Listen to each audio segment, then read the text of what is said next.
आज का जो स्टूडेंट है, क्या वो बेहतरीन फ़ोटोग्राफ़र बन सकता है या बन गया है?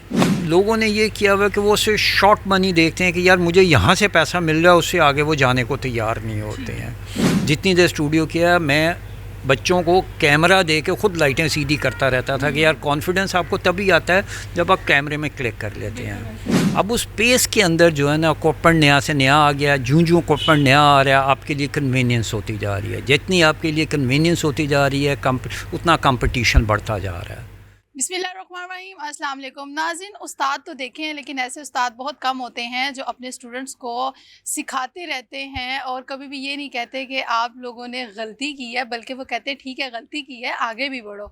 हमारे साथ एक ऐसी पर्सनैलिटी मौजूद है जिनका 45 ईयर का एक एक्सपीरियंस है, एनसीए से उनका ताल्लुक़ है और फ़ोटोग्राफ़ी में तो माशाल्लाह उनका हाथ ऐसे है जैसे उनके लिए कोई मसला ही नहीं है। और थाउजेंड्स ऑफ स्टूडेंट्स हैं जो उनके हाथों से सीख कर गए हैं फ़ोटोग्राफ़ी, जिसमें शोबिज़ के लोग भी बहुत ज़्यादा ऐड हैं, सेलिब्रिटीज़ भी ऐड हैं और ऐसे बहुत सारे स्टूडेंट्स हैं जिन्होंने अब्दुल क़य्यूम साहब से ये काम सीखा है। लेकिन आज हम जानेंगे इस बात को कि अब लोग उस तरह से तवज्जो क्यों नहीं दे रहे। सर अस्सलाम वालेकुम। अस्सलाम वालेकुम जी।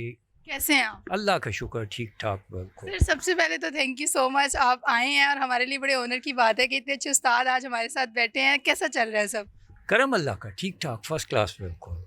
और सर स्टूडेंट्स की अगर बात की जाए, आपने माशाल्लाह आपका 45 ईयर का एक्सपीरियंस है और ज़िंदगी एक आपने गुजार दी है अपने इस लोगों को सिखाते सिखाते फ़ोटोग्राफ़ी बताइए कि क्या एक आर्ट है, क्या है, कैसे सीखा जाता है?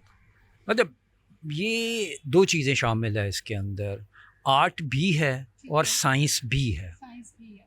क्योंकि कम लोगों को पता है कि जो हम स्टूडियो में काम करते हैं, जो लाइट का इफ़ेक्ट होता है, तो लाइट हम देखते हैं कि यार जिसने लाइट स्टडी की हुई है, फ़िज़िक्स का एक सब्जेक्ट है कि लाइट किस तरह रिएक्ट करती है और किस तरफ से किस तरफ जाती है। अगर किसी ने पढ़ा हुआ तो उसकी अंडरस्टैंडिंग जल्दी हो जाती है, अच्छी हो जाती है उसकी। तो साइंस और उसका है। और पुराने ज़माने में, अब तो खैर क्योंकि इसको एक और भी नाम दिया जाता है फ़ोटोग्राफी की, it's called painting with light. अच्छा, पेंटिंग लाइट के साथ हम कैसे पेंटिंग क्रिएट करते हैं, ठीक है। और उसके लिए हम बहुत बड़े बड़े पेंटर्स को भी पढ़ते हैं। जैसे पोर्ट्रेट के अंदर रैम्ब्रांड ने पेंट्स किया हुआ है। अब रैम्ब्रांड लाइटिंग कहलाती है कि जो उस तरह का पोर्ट्रेट करना चाहता है वो रैम्ब्रांड को स्टडी करता है कि यार वो उसका टिपिकल एक स्टाइल था लाइटिंग का कि बैकग्राउंड के अंदर उसने किस तरह हालो देना है, हेडलाइट किस तरह देनी है, एक यहाँ ट्रायंगल उसने कैसे बनानी है, और जो देता है वो पोर्ट्रेट उसके बगैर मुकम्मल ही नहीं होता। जितने बड़े इंटरनेशनल नेशनल पोर्ट आप देखेंगे लोग, तो उनका जितना काम होगा उसमें वो लाइटिंग इफेक्ट आज भी इस्तेमाल होता है। हाँ, फ़र्क थोड़ा सा ये है कि पेंटिंग में आप एक एक्सप्रेशन जो है ना उसको कवर करते हैं, इसके अंदर आप बेहिसाब एक्सप्रेशन पकड़ सकते हैं, उसमें से जो आपको अच्छा लगे फ़ौरन का फ़ौरन आप उस पर काम कर लेते हैं। अच्छा सर, माशाल्लाह इतने स्टूडेंट्स को आपने सिखाया है। आज का जो स्टूडेंट है, क्या वो बेहतरीन फ़ोटोग्राफ़र बन सकता है या बन गया है? हम्म, जो है ना मार्जिन बेहतरीन से बेहतरीन बनने का वो हमेशा से होता है। ठीक है। लेकिन आज का स्टूडेंट जो है ना वो थोड़ा सा शॉर्ट साइटेड मैं कहूँगा है। ठीक है। उनमें वो पेशेंस नहीं है सीखने की। वो दो चार टेक्निक सीखते हैं और वो उसी के ऊपर अपने आप को रोक लेते हैं। वो ये नहीं समझते कि यार मैं आज तक 45 साल बाद मैं आज भी सीख रहा हूँ। तो ये एक ऐसा प्रोसेस है, नेवर एंडिंग प्रोसेस। इक्विपमेंट नहीं आ जाता है, टेक्निक्स नहीं आ जाती हैं, लाइट्स नहीं आ जाती हैं, तो हम आज भी सीख रहे हैं। चैलेंजेस होते हैं उसको करना। अब लोगों ने ये किया हुआ कि वो सिर्फ शॉर्ट मनी देखते हैं कि यार मुझे यहाँ से पैसा मिल रहा है, उससे आगे वो जाने को तैयार नहीं होते हैं। दूसरी चीज़ ये भी है कि लोग सिखाना नहीं चाहते हैं, और जो सिखाना नहीं चाहते वो डरपोक लोग होते हैं। क्योंकि मेरा अपना एक्सपीरियंस, मैं जब से काम करूं मेरे पास कोई ना कोई लोग एज असिस्टेंट काम करते रहे हैं, सीखते रहे हैं। मेरा स्टूडियो मैंने 85-86 में शुरू कर लिया था, तब से मेरा स्टूडियो हर एक के लिए ओपन था। मैंने किसी को ये नहीं मना किया था कि यार ये नहीं तुमने नहीं आना, क्योंकि मेरा अपना एक्सपीरियंस ज़ाती ये है कि मैं किसी की तरफ गया था तब मैंने अभी काम शुरू नहीं किया था। तो दोस्त था, मैं उस ज़माने में एनसीए में था, वो सामने पंजाब यूनिवर्सिटी में था, मैंने भी काम शुरू नहीं किया था। उसने वैसे इनवाइट किया कि यार अच्छा आई कभी चक्कर लगाएं। मैं कहा ठीक है। अब उस बंदे ने वो अंदर काम कर रहा था स्टूडियो में, उसने मेरा हाथ पकड़ा, स्टूडियो से बाहर ले गया, उसने मुझे देखने नहीं दिया कि स्टूडियो के अंदर जो है ना कि क्या हो रहा है। आज अल्लाह का शुक्र है कि शायद मैं अगर ये क्लेम करूं तो मेरा बहुत सौ से ज़्यादा नाम है। मैंने बहुत सौ से ज़्यादा प्रोड्यूस किए हुए हैं स्टूडेंट्स कह रहा, और मैंने कभी छुपाया नहीं किसी से। जितनी देर स्टूडियो किया मैं बच्चों को कैमरा दे के खुद लाइटें सीधी करता रहता था कि यार कॉन्फिडेंस आपको तभी आता है जब आप कैमरे में क्लिक कर लेते हैं। यहाँ तो लोग जो हैं 5-5 साल जो उनसे हैं वो सिर्फ उसी के ऊपर लगे रहते हैं कि जी लाइट ये कर दो, लाइट आगे कर दो, लाइट कम कर दो, कोई ऐसी अब लर्निंग प्रोसेस ख़त्म हो गया है ना, कि हम लोग कहते हैं कि हमने सीख लिया। जैसे अब आपने बताया कि मैं अभी भी सीख रहा हूँ, लेकिन आज का नौजवान वो ये नहीं कहता कि मैंने सीख, वो अब अगर मोबाइल की बात की जाए तो मोबाइल ने बहुत ज़्यादा लोगों के लिए काम आसान कर दिया। क्या कहना चाहेंगे कि फ़ोटोग्राफी को बहुत ज़्यादा इफ़ेक्ट कर रहा है मोबाइल, और जो उसके अंदर इफ़ेक्ट्स हैं वो उसको डिस्टर्ब कर रहा है? नहीं, बिल्कुल नहीं। अच्छा। जो सही फोटोग्राफर है ना, वो उसको पता है मोबाइल आप जो मर्जी करें, मोबाइल के अंदर एक वाइड एंगल लेंस होता है जो आपके फीचर्स को डिस्टॉर्ट कर देता है। अब किसी को यही समझ नहीं आ रही कि यार उसका फेस डिस्टॉर्ट हो रहा है, फिल्टर लगा के आप ठीक तो कर लेंगे, लेकिन डिस्टॉर्शन आप कवर नहीं कर सकते। हमें ये पता है कि हमने अगर पोर्ट्रेट करना है ना तो हम 85 mm से ऊपर काम करते हैं जाके। 85 या 50 mm पे आप पोर्ट्रेट करेंगे तो आपका फेस या तो चौड़ा ज़्यादा हो जाएगा, ज़रा सा ऊँचे जाएंगे पे लंबा ज़्यादा हो जाएगा, तो वो डिस्टॉर्शन शुरू हो जाती हैं आगे। तो 85 mm या उससे ऊपर हम जाके पोर्ट्रेट करते हैं सारे, जिसमें आपके फीचर्स बैलेंस नज़र आ रहे हो, बेहतर नज़र आ रहे हो। तो लोग मोबाइल से करते हैं, लोग सिर्फ तस्वीर देखते हैं, उसकी खामियां नहीं देखते कि यार उसमें उनकी खामी क्या आ रही है। बहुत से आप देखेंगे, बहुत से रिश्ते आते हैं जो बाद में एक्चुअल देख के रिजेक्ट हो जाते हैं। सिर्फ इस वजह से कि अच्छी तस्वीर नहीं बनी हुई। नहीं, कई दफ़ा अच्छी बनी होती है, तस्वीर ज़्यादा अच्छी होती है, एक्चुअल में ऐसे नहीं होते हैं लोग। अब इसकी केयर आपको करनी चाहिए। बिल्कुल करनी चाहिए। तो मोबाइल आपको बना भी देता है, आपको बिगाड़ भी दे देता है। ये लोगों को समझना चाहिए कि यार मोबाइल इस काम के लिए नहीं। हाँ, ग्रुप फ़ोटो कर लें आप मोबाइल से। अब मोबाइल में भी एक टिप ही समझ लें सारों के लिए। मैंने देखा जी, अगले तस्वीर खींच रहे होते हैं, यूँ सीधा करके खींच लेते हैं। अच्छा। अगर आपको खींचनी है ना तो आप अगले के फुल लेंथ है तो उसके मिडिल तक आके तस्वीर खींचे, वरना ये होता है वो पिरामिड बन जाती है। आप नज़दीक आ जाते हैं, वाइड एंगल होता है, ये कंधे चौड़े हो जाते हैं, पाँव छोटे हो जाते हैं, तो वो इस तरह करके तस्वीर आ रही होती है। तो लोग क्योंकि ये चीज़ें नोट ही नहीं करते हैं, हम एक एक चीज़ देख रहे होते हैं, तब जाके कोई एक आर्ट पीस या इस तरह से कोई चीज़ बनती है। टाइम लगता है उसके ऊपर काम करने पे, उसको समझने पर टाइम लगता है आके। सर, आपने शोबिस के लोगों के साथ काम किया, सेलिब्रिटीज़ के साथ काम किया, आपका एक नाम है अब्दुल क़य्यूम, एक जाना पहचाना नाम है।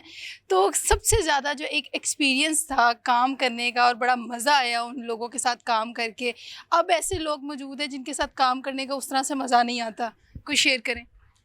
मैंने 85 में काम शुरू किया था। 85 में मुझे अपनी पहली असाइनमेंट याद है कि यहाँ पे मॉडल नाम की कोई चीज़ नहीं होती थी। उस ज़माने में टूरिज़्म बहुत होता था और एक हिप्पीज़म का टाइम चल रहा था। ठीक है। बहुत सालों तक जो ना मॉडल जिसको हम कहते हैं ना, जिस तरह आज हर लड़की आके मॉडलिंग के अंदर आ जाती है, उस ज़माने में ना समझा जाता था। पहले कलर पेजेस नहीं थे होते। शायद मैं अगर क्लेम करूं कि पाकिस्तान में सबसे पहले जो कलर पेजेस का काम था ना, अखबार जहान होता था या मैग होता था, वो कलर होता था। लेकिन ये जो हम डेली मैगज़ीन्स देखते हैं ना, अखबार के साथ जो मैगज़ीन आ रहे हैं, ये नहीं होते थे। ये ऑलमोस्ट 85 के करीब मैंने ज्वाइन किया था तो हमने किया था।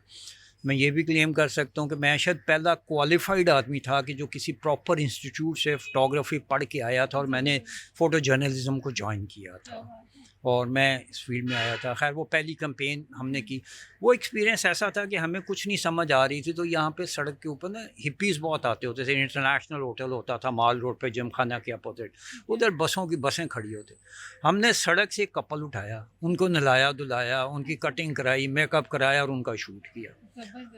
तो वो मुझे याद है, तब तक लोग नहीं आते थे और फैमिलीज़ की लड़कियां बिल्कुल नहीं आती थी। हाँ, उसके बाद एक स्पेसिफिक एरिया था, वहाँ की लड़कियां मॉडलिंग में आना शुरू हुई, उन्होंने मॉडलिंग की। आहिस्ता आहिस्ता टाइम लगा। पहली दो अच्छी बच्चियां जो थी ना, उसमें एक तानिया निबलट थी, उसके गालिबन दादा जो हैं वो IG पुलिस कह रहा थे प्री पार्टीशन, और पार्टीशन के बाद वो यहीं रह गए थे। और एक और थी, ये दोनों कनीट की स्टूडेंट थी, शायद सादिया थी एक का नाम। ये दो लोग थे जिन्होंने मॉडलिंग की फील्ड में आए और जिन्होंने मतलब काम किया एज ए मैगजीन। उसके बाद फिर आहिस्ता आहिस्ता आपने सबा कमर के साथ भी काम किया और आपका एक उसमें भी एक रिकॉर्ड आता है। बहुत सारे एक्टर्स भी हैं जिनका अक्सर आप नाम लेते हैं और आप जब एज अ स्पीकर किसी भी इदारे में खड़े होते हैं तो आप बता रहे होते हैं कि उस दौर की मॉडल्स और उस दौर के लोग जो हैं जिनके साथ काम किया, अब वो चीज़ नहीं है। तो क्या कहना चाहते हैं आप अब की यूथ को और मॉडल्स के हवाले से? अब ओवरऑल आप देखें ना, अगर हम बात करें तो हम मनी ओरिएंटेड ज़्यादा हो गए हैं। हम वो काम करते हैं जिसका हम पहले बात करते हैं कि जी पैसे। ठीक है। ठीक है। जिस दौर में हमने देखा हुआ है या मैंने काम किया हुआ है या मेरे से पीछे लोगों ने काम किया हुआ है, वो रिस्पेक्ट ओरिएंटेड होता था। उसमें रिस्पेक्ट बहुत थी लोगों की। वो ये नहीं थे देखते कि पैसा है नहीं है, कितना है, क्या है। हमारे सामने बेसाब लोग बने, कहाँ से सफ़र शुरू किया, लेकिन बना वही जिसने रिस्पेक्ट की और जो इस चीज़ से बाहर निकल गया। आज भी वो लोग सारे मिलते हैं, हम लोग सारे आपस में। ये तो नहीं कि ताल्लुक़ ख़त्म हो गया। अगर आज भी मेरा ताल्लुक़ है उन लोगों से जिन्होंने ज़िंदगी में पहला शूट मेरे साथ किया हुआ है, तो वो आज भी बड़ी रिस्पेक्ट से मिलते हैं क्योंकि हम उन्हें रिस्पेक्ट देते हैं। ठीक है ना, क्योंकि ये सिंगल ट्रैक चीज़ नहीं होती, आपको दोनों साइडों से करना होता है। इसको आप रिस्पेक्ट देंगे, आपको रिस्पेक्ट मिलेगी। सर अच्छा ये बताएं कि फ़ोटोग्राफ़ी अगर किसी ने करनी हो तो उसका जो टेन्योर है वो कितना है और किस तरह से बेहतरीन फ़ोटोग्राफ़र बन सकता है, और ऐसी कौन सी टिप्स हैं जो आप हमारे यंगस्टर्स को देना चाहते हैं, यानी हमारे मेल फीमेल दोनों को, जिनको वो सीखें और एक अच्छे फ़ोटोग्राफ़र बन सकते हैं? देखिए, अब जो ना ज़िंदगी वैसी उसकी पेस बहुत तेज़ हो गई है। ठीक है, हमारे ज़माने में टाइम लगता था। मतलब मैंने रेडियो देखा, मेरे सामने टेलीविज़न आया, मैंने ट्रांसिस्टर आते देखा, टेप रिकॉर्डर देखे, तो हमने एक स्लो चेंज देखी हुई है। अब चेंज बहुत तेज़ हो गई हुई है। अब उस पेस के अंदर जो है ना इक्विपमेंट नया से नया आ गया। जूँ जूँ इक्विपमेंट नया आ रहा है, आपके लिए कन्वीनियंस होती जा रही है। जितनी आपके लिए कन्वीनियंस होती जा रही है उतना कंपटीशन बढ़ता जा रहा है। कि एक ज़माने में मतलब पाकिस्तान के अंदर मैं कहूँ, जब हमने काम शुरू किया तो हम 4 5 6 लोग थे मैक्सिमम जो प्रॉपर काम कर रहे थे और जिनको एजेंसी से लेके हर लोग ढूंढ रहे होते थे काम के लिए। अब जो है वो हर रोज़ एक नया फ़ोटोग्राफ़र निकल रहा होता है।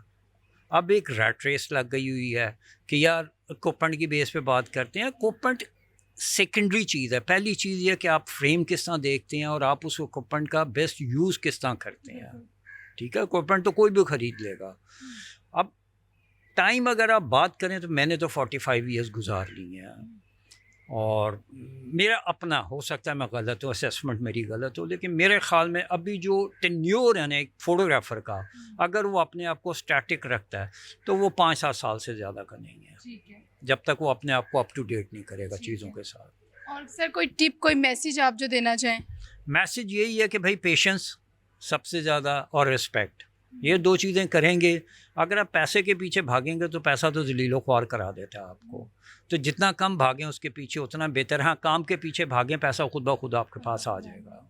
Sir thank you so much, आपने हमें टाइम दिया और हमसे बात की है। बिल्कुल ऐसा ही है, जब आप किसी उस्ताद की इज़्ज़त करते हैं तो आप कामयाब भी हो जाते हैं, और वो चाहे फ़ील्ड कोई भी हो, जब आप इज़्ज़त करते हैं और मेहनत करते हैं, और जब तक ये आप, जैसे कि सर ने बताया कि आप ये कहें कि अभी तक आप सीख रहे हैं, तो आप कामयाब ज़रूर होते हैं। जहाँ पे आप ये कह देते हैं ना कि मैंने सीख लिया है, आपकी कामयाबी का सफ़र वहीं पर रुक जाता है। इसी के साथ सादिया बुखारी को इजाज़त दीजिए। अल्लाह हाफ़िज़।